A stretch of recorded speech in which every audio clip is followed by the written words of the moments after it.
Bismillahirrahmanirrahim. Assalamualaikum warahmatullahi wabarakatuh.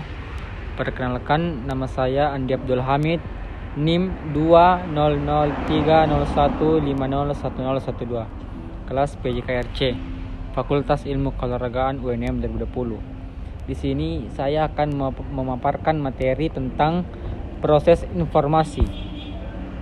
Pemrosesan informasi.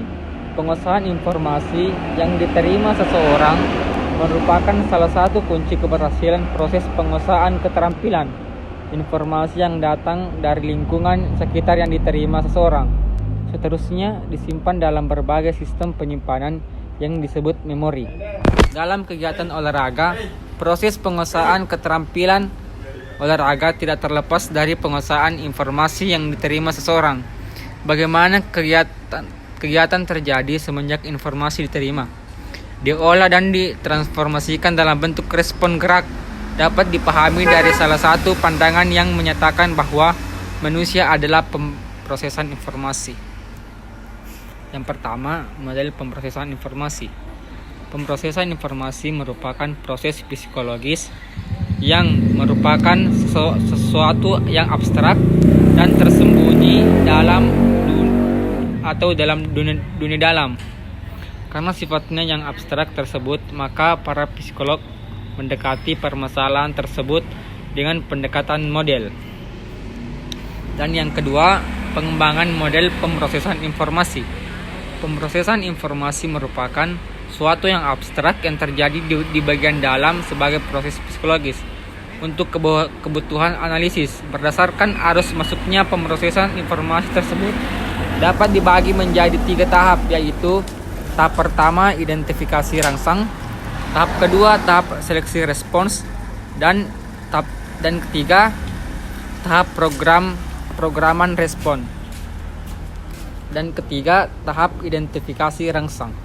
Yang dimaksud dengan informasi dalam kaitannya dengan kajian ini adalah pengetahuan tentang pesan, sinyal, atau peringatan dari lingkungan sekitar yang memberikan kepada kita tentang dunia sekitar. Dan menurut Schmidt tahun 1982, faktor utama yang mempengaruhi tahap pengenalan rangsang adalah faktor yang bersumber dari karakteristik rangsang seperti: poin pertama, kejelasan rangsang yang berarti tajam tidaknya rangsang yang diterima. Poin kedua, intensitas rangsang seperti terang tidaknya cahaya rangsang, keras tidaknya suara rangsang, dan sebagainya. Poin B, tahap seleksi respons. Setelah tahap pengenalan rangsang berakhir, maka tahap selanjutnya adalah memilih respon yang tepat. Apa yang terjadi dalam pemilihan respon memang suka dianalisis berdasarkan situasi di lapangan. Sebagai akibat dari perkembangan dan hasil penelitian, maka Higgs tahun 1952 telah menghasilkan sebuah hukum yang berbunyi waktu reaksi memilih respon meningkat konstan sekitar 150 milidetik pada setiap kali jumlah alternatif respon meningkat 2 kali. Dan bagian C, tahap programan respon. Tahap programan respon diawali dari setiap terjadi identifikasi rangsang dan seleksi respons, maka tahap berikutnya adalah mengorganisasikan informasi yang diperoleh untuk mewujudkan dalam bentuk gerak atau perilaku nyata. Proses ini terjadi pada tahap pemrograman respon dan biasanya sangat kompleks. 3. Kerangka memori. Suatu sistem yang dianggap dapat menyimpan informasi dan tempat pemrosesan informasi untuk dapat diproses pada waktu berikutnya disebut memori. Memori tidak hanya mempengaruhi persepsi kita melalui saringan persepsi, tetapi juga keputusan dan pilihan yang kita ambil dalam saluran terbatas, dan sebagian konsepsi dalam mengorganisasikan kontrol gerak. Poin pertama, A. Short Term Sensory Store. Sistem ini berfungsi untuk menyimpan sejumlah besar informasi yang diterima dalam waktu yang singkat. Input rangsang sensoris dari lingkungan terdapat dalam tabel berikut. Short term sensory menuju short term memory, menuju long term memory, kembali ke short term memory, dan output graph. Dan poin ke B,